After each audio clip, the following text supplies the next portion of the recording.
നമ്മൾ Los Angeles തെരുവിലൂടെ സഞ്ചരിച്ചുകൊണ്ടിരിക്കുകയാണ്. Hollywood ലാൻഡിലേക്കും Hollywood താരങ്ങളുടെ വീടുകളിലേക്കും കൂടാതെ ഓസ്കാർ അവാർഡ് വിതരണ നിശ നടക്കുന്ന സ്ഥലത്തേക്കുമൊക്കെയാണ് നമ്മുടെ ഇന്നത്തെ യാത്ര. അവിടെ നമ്മളെ കാത്ത് ഒരുപാട് കാഴ്ചകളുണ്ട്. ഇന്ന് കുറച്ച് ട്രാഫിക് അധികമുള്ള ദിവസമാണ്. US-ലെ ഏറ്റവും കൂടുതൽ ജനസംഖ്യയുള്ള സിറ്റിയാണ് ലോസ് ഏഞ്ചലസ്. ഇന്നത്തെ എൻ്റെ യാത്രയിൽ ഞാൻ തനിയെയാണുള്ളത്. എൻ്റെ കൂടെ ഡ്രൈവറോ ടൂർ ഗൈഡോ അങ്ങനെ മറ്റാരുമില്ല. ഈ വാഹനം നിയന്ത്രിക്കുന്നത് ഞാൻ തന്നെയാണ്. ഇൻ്റർനാഷണൽ ഡ്രൈവിംഗ് ലൈസൻസൊക്കെ ഉണ്ടെങ്കിലും ലെഫ്റ്റ് ഹാൻഡ് സൈഡ് ഡ്രൈവിംഗ് ചില സമയത്ത് കൺഫ്യൂഷൻസ് ഉണ്ടാക്കാറുണ്ട്. നമ്മുടെ നാട്ടിലെ റൈറ്റ് ഹാൻഡ് സൈഡ് വാഹനങ്ങൾ ശീലമാക്കിയതുകൊണ്ട് പെട്ടെന്ന് ലെഫ്റ്റ് ഹാൻഡ് സൈഡ് ഡ്രൈവിലോട്ട് മാറുമ്പോൾ പ്രത്യേകിച്ച് ടേണുകൾ എടുക്കാൻ നേരത്ത് ചില കൺഫ്യൂഷൻസ് ഉണ്ടാവാറുണ്ട്. ഇവിടെയും എനിക്ക് ഒരു തവണ അങ്ങനെ ഒരു അബദ്ധം സംഭവിച്ചു. പക്ഷേ ഇത് മനസ്സിലാക്കിയിട്ടെന്നോണം റോഡിലെ മറ്റു ഡ്രൈവർമാർ എന്നെ ആ സമയത്ത് സഹായിക്കുകയുണ്ടായി.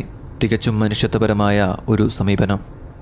ഈ സിറ്റി ഇപ്പോൾ നേരിടുന്ന ഒരു പ്രധാനപ്പെട്ട പ്രശ്നം ഇവിടുത്തെ കാട്ടുതീയാണ്. എന്നാൽ ചിലർക്കെങ്കിലും സംശയം തോന്നാം, ഇവിടെ എവിടെയാണ് കാട്ടുതീ ഉണ്ടാവുക? ഇവിടെ മുഴുവൻ പട്ടണമല്ലേ, കെട്ടിട സമുച്ചയങ്ങളല്ലേ, അപ്പോഴെങ്ങനെയാണ് ഇവിടെ കാട്ടുതീ ബാധിക്കുക എന്നത്. 2024 മാർച്ചിലാണ് ഇവിടെ ഏറ്റവും കൂടുതൽ മഴ ലഭിച്ചത്. എന്നാൽ ആ മഴയ്ക്ക് ശേഷം സംഭവിച്ചതെന്തെന്നാൽ അതുവരെ വരണ്ടു കിടന്നിരുന്ന ഒരു ലാൻഡായിരുന്നു ഇവിടെ ഉണ്ടായിരുന്നത്. വരണ്ട കാലാവസ്ഥ. എന്നാൽ മഴയ്ക്ക് ശേഷം ഇവിടെ വെജിറ്റേഷനുള്ള ഒരു സാഹചര്യം ഒരുങ്ങി. വരണ്ടു കിടന്നിരുന്ന ഫോറസ്റ്റ് മേഖലയുടെ ഭാഗമായിട്ടുണ്ടായിരുന്ന ഭൂമിയിൽ വളരെ പെട്ടെന്ന് തന്നെയാണ് സസ്യജാലങ്ങൾ വളർന്ന് പന്തലിച്ചത്. എന്നാൽ ആ മഴയ്ക്ക് ശേഷം പിന്നീട് ഇവിടെ ഒരു മഴയുണ്ടായിട്ടില്ല. അതുകൊണ്ട് തന്നെ ഇവിടുത്തെ ഭൂമി വീണ്ടും വരൾച്ചയെ അഭിമുഖീകരിക്കാൻ തുടങ്ങി. വളർന്ന് പന്തലിച്ച മരങ്ങളും സസ്യങ്ങളും വീണ്ടും വരൾച്ചയെ കാണാൻ തുടങ്ങി. അങ്ങനെ വളർന്നു പന്തലിച്ച ഒരു വലിയ വനമേഖലയാണ് ഇപ്പോൾ അഗ്നിക്കിരയാവുന്നത്. അങ്ങനെ വലിയ ഒരു അഗ്നിനാളമായി ഇവിടുത്തെ വനമേഖല മാറുമ്പോൾ തീർച്ചയായും അത് ഇവിടുത്തെ വീടുകളെയും ബാധിക്കും. കാരണം ആളുകൾ ഇവിടെ ഏറ്റവും കൂടുതൽ വീടുകൾ നിർമ്മിക്കുന്നത് തടി ഉപയോഗിച്ചാണ്. അതുകൊണ്ട് തന്നെ ഇവിടെയുള്ള വീടുകൾ അഗ്നിക്കിരയാകാനുള്ള സാധ്യത വളരെയധികം കൂടുതലാണ്. നിലവിൽ പുറത്തു വരുന്ന കണക്കുകൾ അനുസരിച്ച് ഇവിടെയുള്ള ഒട്ടനവധി വീടുകളാണ് ഈ സമയം കൊണ്ട് ഇല്ലാതായിരിക്കുന്നത്. സ്വാഭാവികമായി എനിക്കുണ്ടായിരുന്നൊരു ചോദ്യമാണ്, എന്തുകൊണ്ടാണ് ഇവിടെയുള്ള ആളുകൾ ഏറ്റവും കൂടുതൽ മരത്തടികൾ കൊണ്ട് വീടുകൾ നിർമ്മിക്കുന്നത് എന്നത്. അതിൻ്റെ ഏറ്റവും പ്രധാനപ്പെട്ട ഉത്തരം എന്തെന്നാൽ മരത്തടികൾ ഇവിടെ സുലഭമാണ്. മറ്റുള്ള കൺസ്ട്രക്ഷൻ ടെക്നിക്സിനെ അപേക്ഷിച്ച് ഇത് വളരെയധികം ചിലവ് കുറഞ്ഞതും എളുപ്പം നിർമ്മിക്കാവുന്നതുമാണ്. ഇങ്ങനെ മരത്തടികൾ കൊണ്ട് വീടുകൾ നിർമ്മിക്കുന്നത് മൂലമുണ്ടാകുന്ന ഏറ്റവും പ്രധാനപ്പെട്ട ഗുണമെന്തെന്നാൽ ഭൂചലനം പോലുള്ള നാച്ചുറൽ കലാമിറ്റീസ് ഉണ്ടാകുമ്പോൾ അപകടങ്ങളുടെ തീവ്രത കുറവായിരിക്കും എന്നതാണ്.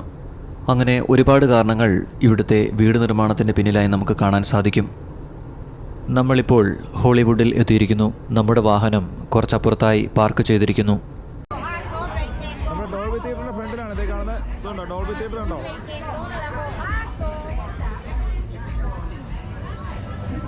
നമ്മളെവിടെ വന്നിരിക്കുന്നറിയോ? ഹോളിവുഡിലെ ഇതുണ്ടോ നമ്മുടെ കെവിൻ കോസ്റ്റ്നർ, ആന്റണി, ഇതുണ്ട് ഓരോ സ്റ്റാറിന്റെ പേര് എഴുതിയിരിക്കുന്നുണ്ടല്ലേ.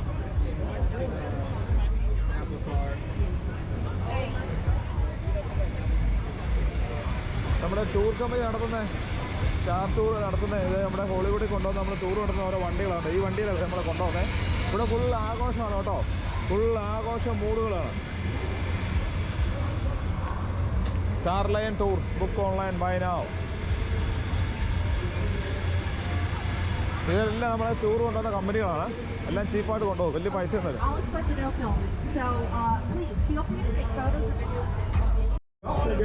സൈബർ ട്രക്ക് പൊളി വണ്ടിയല്ലേ. നമ്മളിവരെ അടുത്ത ആദ്യമായിട്ട് കാണുന്നത്. കഴിഞ്ഞ ദിവസം ഒന്നും നമ്മളതിനെ കണ്ടില്ലായിരുന്നു. Hello bro. Hello, can I have a look? Yeah, can I sit in? Yeah, $20. $20 to sit in? Yeah, of course. Oh, can I take a photo? Inside $20. Okay. Will you take a holiday tour? Huh? Holiday tour? Yeah, I can take it. So yeah. Hello. $20 കൊടുത്താൽ നമ്മളെ tour കൊണ്ടുപോയി ഇതെന്നെ കാണിച്ചു തരും കേട്ടോ. നമ്മുടെ cyber ട്രക്കിന്റെ ഫ്രണ്ടിലാണ് നമ്മൾ കേട്ടോ. നോക്കി, നോക്കി, ടെസ്ലയുടെ സൈബർ ട്രക്ക് ശ്രദ്ധിക്കാൻ പറ്റുമോ? കണ്ടോ?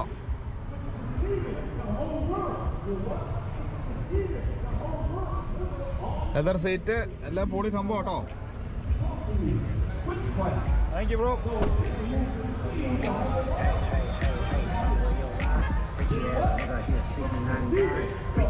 ഇവിടെ ഡോൾബി തിയേറ്റർ നോക്കി.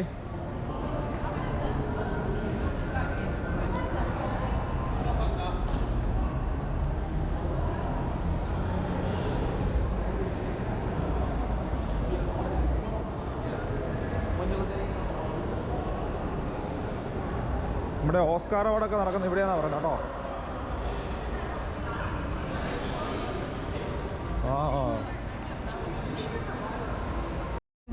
Yeah, I saw the. That's where you're gonna take your. So bus. this just go here, isn't it? Yes, you've got 3 minutes. Just go there. Maybe better. Straight down. ലോകപ്രശസ്തമായ Bollywood theatre കാണാൻ വേണ്ടിയാണ് നമ്മളിപ്പോൾ ticket എടുത്തിരിക്കുന്നത്. ഏകദേശം 3 മിനിറ്റാണ് അതിനായി അനുവദിച്ചു തന്നിരിക്കുന്ന സമയം.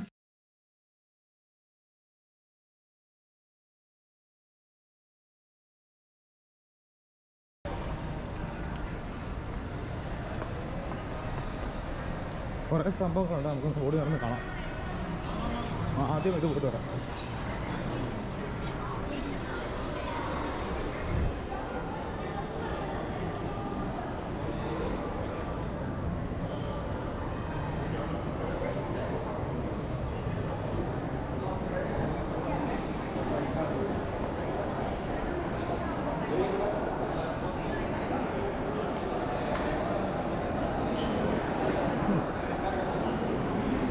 ഇതിൻ്റെ പേര് തന്നെ ഹോളിവുഡ് ബൗളിയാണെന്ന് കേട്ടോ. എന്നാ നമ്മുടെ വണ്ടി ഇതാണ്. വണ്ടി പോകാൻ റെഡി ആയിട്ട് നിൽക്കുകയാണ്. ഇരിക്കാം.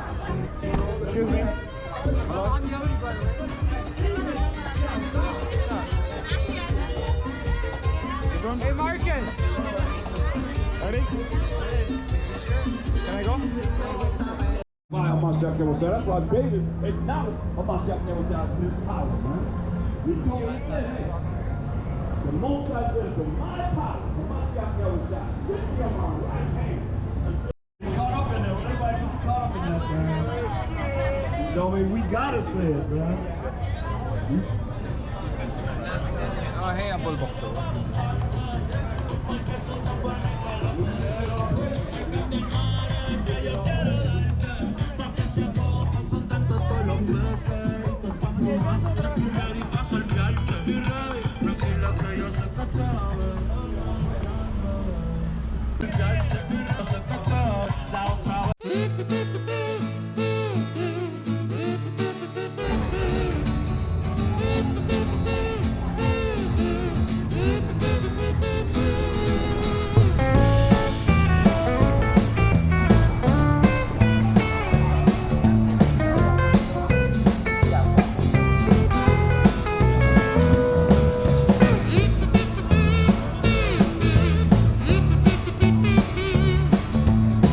ലോകപ്രശസ്തരായ ഹോളിവുഡ് താരങ്ങളുടെ വീടുകൾ കാണാനുള്ള യാത്രയിലാണ് ഞങ്ങൾ. ആ യാത്ര ഇവിടെ ആരംഭിക്കുകയാണ്. മേൽഭാഗം തുറന്ന ഒരു വാഹനമാണ് ഇത്.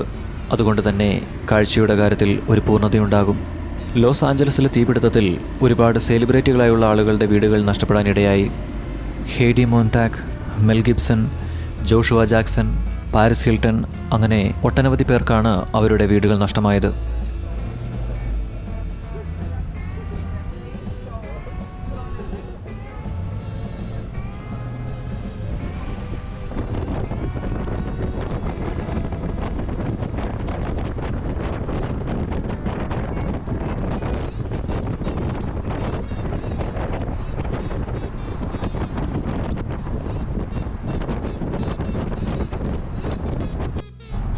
അങ്ങ് ദൂരെയായി കാണുന്ന ആ മലനിരകളാണ് ഹോളിവുഡ് ലാൻഡ്. ഒരു റിയൽ എസ്റ്റേറ്റ് പരസ്യത്തിന് വേണ്ടിയിട്ടാണ് ഹോളിവുഡ് എന്ന വാക്ക് ആദ്യമായി അവിടെ പ്രദർശിപ്പിക്കുന്നത്.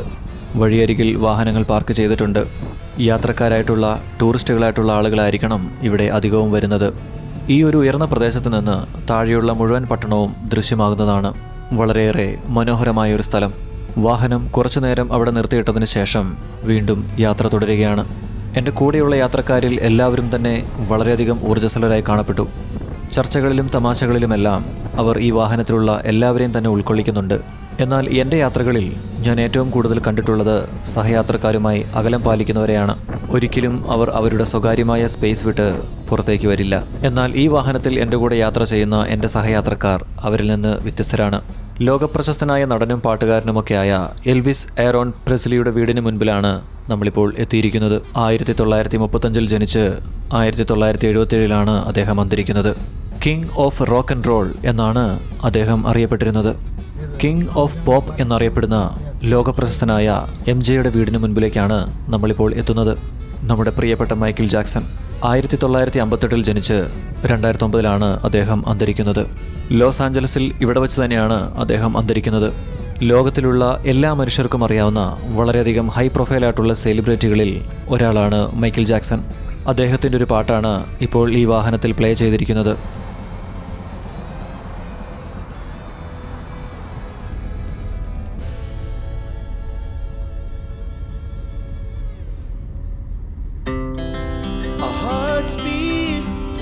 To the city streets, we began to feel the fire. നമ്മൾ ഇപ്പോൾ എത്തിയിരിക്കുന്നത് ബിയോൺസെയുടെ വീടിന് മുൻപിലാണ്. സംഗീതം, പാട്ടെഴുത്ത്, ബിസിനസ് എന്നീ മേഖലകളിലാണ് ബിയോൺസെ തൻ്റെ പ്രാഗൽഭ്യം തെളിയിച്ചിട്ടുള്ളത്. The night's young and it's just begun as she puts her hand in mine. ഇനിയിപ്പോൾ അധികം സെലിബ്രിറ്റികളുടെ വീടുകളൊന്നും ഇവിടെ കാണുവാനായില്ല. ഇനിയുള്ളത് ലോസ് ആഞ്ചലസ് പട്ടണത്തിലൂടെയുള്ള ഒരു റൈഡാണ്. ഈ വഴികളിലൂടെ ഞാനിങ്ങനെ സഞ്ചരിക്കുമ്പോൾ എന്നെ ഏറ്റവും കൂടുതൽ ആശ്ചര്യപ്പെടുത്തിയതും ആകർഷിച്ചതും ഇവിടുത്തെ റോഡുകളും കൃത്യമായി നിർമ്മിച്ചിരിക്കുന്ന വീടുകളുമാണ്. ലോസ് ആഞ്ചലസ് ഇതൊരു സ്വപ്നങ്ങളുടെ നഗരം കൂടിയാണ്. അമേരിക്കയിലെ കാലിഫോർണിയ സംസ്ഥാനത്തിലെ ഏറ്റവും വലിയ നഗരമാണിത്. 1781 സ്ഥാപിതമായ ഈ നഗരം ഇന്ന് ലോകത്തിലെ ഏറ്റവും പ്രശസ്തമായ നഗരങ്ങളിൽ ഒന്നായി മാറി. ഈ നഗരത്തിൻ്റെ പ്രതിമാനമായ സൗന്ദര്യം, സൃഷ്ടിപരമായ ആശയങ്ങൾ, അവിടെ സംഭവിക്കുന്ന വിവിധ സാംസ്കാരിക, ആധുനിക, ആർട്ടിസ്റ്റിക് രംഗങ്ങൾ എന്നിവ ലോകത്താകെയുള്ള ആളുകളെ ആകർഷിക്കുന്നതാണ്.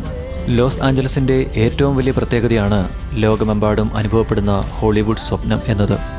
സിനിമ, ടെലിവിഷൻ, സംഗീതം, ഫാഷൻ, കല എന്നിവയുടെ കേന്ദ്രമായ ഈ നഗരം ലോകത്തെ ഏറ്റവും വലിയ എൻ്റർടൈൻമെൻറ്റ് വ്യവസായത്തിൻ്റെ മധ്യസ്ഥാനമാണ്. ഹോളിവുഡ് ലോകത്തെ പ്രൊഫഷണൽ സിനിമാ വ്യവസായത്തിൻ്റെ പ്രബലമായൊരു പ്രദേശമാണ്. കൂടാതെ മികച്ച സിനിമകളുടെ നിർമ്മാണം, സംവിധായകർ, താരങ്ങൾ, നിർമ്മാതാക്കൾ എന്നിവയുടെ അഗ്രങ്ങൾ ഈ നഗരത്തിൽ അനാവരണം ചെയ്യപ്പെടുന്നു. ലോസ് ആഞ്ചലസ് വർഗീയമായും സാംസ്കാരികമായും വൈവിധ്യം നിറഞ്ഞൊരു നഗരമാണ്.